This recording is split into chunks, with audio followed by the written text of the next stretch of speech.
Okay. Okay. So hi everyone. My name is Mingyu Liang, and thank you very much for inviting me to talk here. So I would like to talk about our work, and this is a joint work with Foteini, Baldimtsi, Gordon, Ioanna, Karantaidou, and Mayank, Varia. Okay. So in the past, there were many studies on the anonymity issues of cryptocurrency. For example, Bitcoin transactions are only pseudo-anonymous and linkable. Through some simple transaction pattern, addresses belong to the same user can be identified. Moreover, aided by the external data and active attack, the adversary can de-anonymize cluster of addresses belonging to the same person or entity, causing a snowball effect on loss of privacy. To tackle such issue, there are many efforts on breaking the linkage among the transactions, and one of the most classical ideas is to use a mixing mechanisms. For example, from multiple users here, each have their accounts stored in a potentially identified address. They would mix their accounts together and deposit them into newly generated address. And the set of newly generated address formed an anonymity set. Intuitively, the size of anonymity set directly affects how much privacy any missing party gets. And such mixing mechanism can be centralized, which relies on trust third party, or it can be decentralized, which relies on anonymous broadcast and conjoint to generate a single transaction for multiple parties. There are also standalone cryptocurrency that give privacy guarantee by themselves. And two of the most successful ones on the market are Monero and Zcash. Monero transaction use ring signature to allow the real sender to rope in others' input as mixing. Therefore, any observer can verify that transaction is signed by one of the parties in the input set, but does not know which party is the real signer. On the other hand, Zcash relies on zero-knowledge proof for its shielded transaction to completely hide the input and output of a transaction. However, there are various shortcomings of the solution we described above. In particular, any solution for Bitcoin based on conjoint has an inherent limit on the size of anonymity set due to the maximum size of a transaction that can fit into a single block. For Monero, there is also a limit on how much address you can roll in. By default, it is set to 10 mixing, and the computation cost is linear to the number of mixing if you want to include more. For Zcash, the current implementation requires trust setups, and it is less efficient without it. On the other hand, it does offer the strongest privacy if everyone uses the shielded versions, but most of the transactions are unshielded, which can lead to the same kind of identifiable standing pattern, just like Bitcoin. As a result, our goal is to build a solution such that it will give a formal privacy guarantee and security under composability. And ideally, we would like to accommodate very large anonymity sets, for example, n greater than 1,000. And our solution should not require trust setup or any trust or untrust third party. And last but not least, in order to be scalable, it should have some linear computation cost per party. Okay. So how do we do that? We do that by allowing some controlled leakage. To achieve our eventual goal, we start by using ring signature-based transaction to create a anonymity set of small size. So consider this example of 3 users mixing on the right. So basically, each user on an input address at the top level and freshly generate output address at the bottom layer. So each user pay their corresponding output address while roping in other input address as mixing. So here, party 1 pay to her address below and also roll in the party 2 and party 3's address as mixing. So so basically the same goes for party 2 and 3. And one advantage of using ring signature-based anonymous transactions is we don't need to broadcast the output address beforehand. So everyone just generate the output address and make the transaction as long as they know the input address of the other party, which should already be on blockchain. However, this solution does not scale to n-size anonymity set because the computation cost is linear to the size. Instead, to achieve a large anonymity set, our core idea is to use butterfly level to augment this small anonymity set we just created. So this is an example of 2-ary A-size butterfly level. A-size means that for any layer, there are 8 nodes, and 2-ary means that for every node except for the last layer, it has 2 nodes. It collects the 2 nodes right below it. And the reason it's called butterfly network is you can kind of draw this butterfly network by repeating this butterfly pattern. And for the first 2 layers, you want to pair up those nodes that differ only in the most significant bit. And that is if you label this node from 0 to 7 and using the binary representations, you pair out 0 and 4 because they differ in most significant bits, and 1 and 5, 2 and 6, and 3 and 7. For the second and third layers, you basically shrink the butterfly by a half, and you pair those nodes that differ in the second most significant bit. And for the last layer, you pair those differ on the least significant bit. So we call the first or top layer the input top layer nodes, the input nodes, which corresponding to the input address of the mixing party, and the last or bottom layer nodes as the output nodes, which corresponding to their output address. And notice that by the butterfly level, there is a new leak path from any input nodes to any output. Okay, so now let's consider an even simpler example of 4-size butterfly level used for 4-party mixing. So for simplicity, let's assume that there is a way to randomly pick a permutation to position their output address. And in this case, we have the permutation 1, 3, 2, 4. Basically, 1 and 4 just pay to the address directly below, and 2 and 3 swap their output position. So to transfer one's coin from input address to output address, each user follows strictly the unique path defined by the underlying butterfly network and creating the intermediate address to forward their coin. So they first pay to their coins in the intermediate address, and then make a second transaction to pay to their output address. So clearly, due to the topology of butterfly network, there can be collision. So we use a bucket instead of nodes for all the intermediate conjunction. Okay. So apparently for now, the transaction graph is non-private. And our first step is to make sure that the addresses residing in the same bucket to be indistinguishable to each other. To achieve this, we make sure that all transactions made to this address within the same bucket share the same input set, effectively creating a small anonymity set. So basically, for party 3, while paying her real value from her address, input address to her intermediate address, she also wrote in the party 1's address as mixing. So the same goes for party 1, and now this 1 and 3 can be think of an anonymity set. And also for the outgoing transaction, we enforce the same rules to make this address completely indistinguishable. Okay.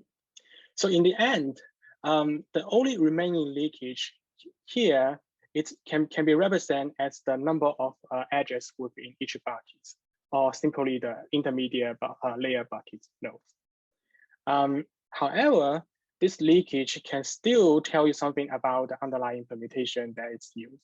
For example, if you consider use a different permutation 1, 2, 3, 4, and then the intermediate bucket nodes will be 1, 1, 1, 1.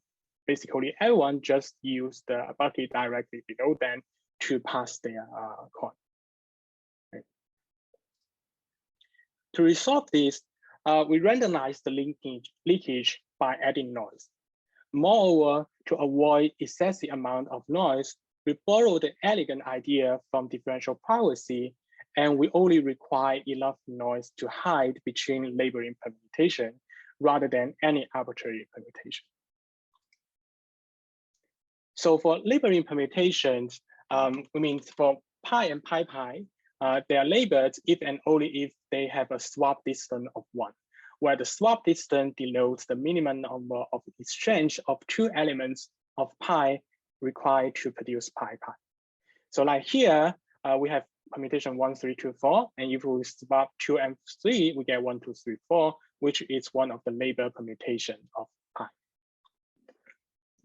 So before we go ahead and show how we make the bucket node noisy, let's pause for a moment to see why this privacy guarantee on labeling permutation is meaningful. Intuitively, by making sure that for any labeling permutation, the probability to generate any leakage is similar, we give any party a plausible alibi to claim that there is an additional swap between their output address and any other party's output address. And this uncertainty gives an more like an individual level of privacy. Okay, so to make this intermediate layer bucket nodes noisy, so on the left, we have 2 intermediate bucket nodes corresponding to the 2 label implementation we just showed. And on the right, we add some number of noisy edges for nodes corresponding to pi. And we enforce the same rule for noisy edges within a bucket on roping in mixing to make them indistinguishable with the real edges. Apparently, any noisy transaction to these noisy edges should contain 0 value. So in addition, we also require confidential transaction to hide the transfer value to make them indistinguishable to real edges. So now look at this noisy intermediate bucket node, and now it became a plausible explanation for both pi and pi. See? So formally, we give the definition for differential private mixing. So capital L here, it's the randomized leakage function that take a permutation as input and output a noisy intermediate bucket node. For labeling permutations, for any labeling permutation and any subset of possible leakage, the probability that it is generated from pi and the probability is generated from pi should be close. And the closeness is measured by the e to the epsilon and delta, like in the traditional approximate differential privacy.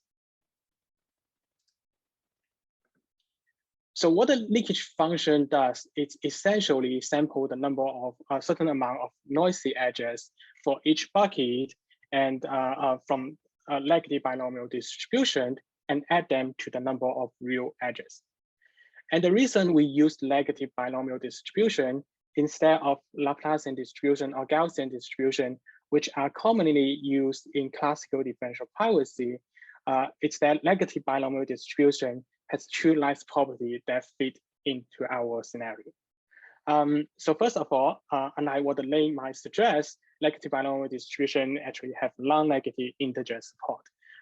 So this is important because the value we sample essentially corresponding to the number of noisy edges that we want to add into a bucket. So it only makes sense if this value is non-negative integer. And perhaps most importantly, a negative binomial distribution is infinitely divisible, which means that we can divide the noise sampling responsibility equally to all the n parties. And this results in no interaction needed when creating such noise. And in particular, if we divide a random variable following a negative binomial distribution to n parts, we will very likely to end up with a polar distribution, which is basically a generalization of negative binomial distribution with its parameter r being any positive real value. Okay, So now let's go over with all the truths ready. Let's walk through a simplified version of our protocol. At the very beginning, all parties agreed on everyone's initial position, and this can be just a lexicographic order, as well as the time to start mixing.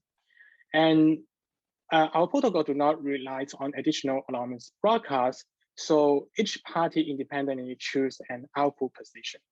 And so this can cause a collision as well, so we change the output layer from nodes to bucket as well.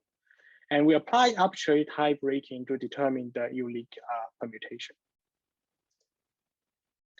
So once every party has determined their input address and their output address, they can determine their unique path following the underlying butterfly network so that they can create the intermediate address in the corresponding bucket. And they also sample a certain amount of noisy edges from the Poya distributions and basically create these noisy edges. At this point, everything is offline, so everyone just kept their address locally. And yes. Okay, so in the online phase, they will make transactions to their address, whether it's the real address or the noisy address they created. And to avoid easy correlation, we wait until everyone complete their transaction in the first two layers before we go to the last two layers. And hopefully at this point, I have convinced you that the only form of leakage is the noisy intermediate bucket nodes. Okay. So our actual protocol is a little bit more complicated to make sure that it is both efficient and robust. But one thing we don't have or we don't really need is the detection of honest and malicious party bots, as they do not hinder the remaining honest online users from transferring their values. And also when such a bot happened, we have a smooth privacy loss. Assume that there are a total of F aborted parties, and let's say these aborts can happen in any phase, but we can simply assume in the end, all aborted parties publicly reveal their real and noisy address. Thus, the effective anonymity set reduced to n-f, and the effective noise magnitude reduced to n-s divided by n times the original amount. And formally, the DP guarantee still holds for partial permutation among the remaining n-f parties with degrading privacy parameters. And the later issue can be addressed in the advance by increasing the noise magnitude to offset the potential loss of noise. And overall, our protocol offers smooth tolerance of fail-stop adversary without any additional steps. So we also give the asymptotic analysis of our protocol using the butterfly networks with different areas. For the naive case, which I list as the green column here, the computation cost per party is Mingyu to the anonymity set size. In comparison, our protocol requires a square root of n cost if we use a square root of n array butterfly network. And if we use a two array butterfly network, it can be further reduced to log qn. But for the value of n that we are interested in, square root of n array butterfly network is actually more practical, and we conduct experiments measuring the computation cost per party with different privacy parameters using a square root of n array butterfly network. So the graph on the right showed our experience result compared to the naive case. And of course, the better the privacy parameters are, the costly the computation is, as we need to add more noisy edges. Okay. Finally, in conclusion, our computation type per party for n-party mixing is sublinear, which is polylog n. And we offer smooth tolerance of fail-stop adversary if a party abort is slightly reduced privacy, but the protocol can continue without any special action. And we do not require any trust setup. And also in our full paper, we have proved that our construction is usage secure. For weak lists, apparently we do not provide a full anonymity, but rather bound the leakage using the definition of differential privacy. And also, like all other mixing protocols, we can only mix address of online parties. Okay. That's all. Thank you very much. Any questions? Thank you. We have time for questions from the chat or from the audience.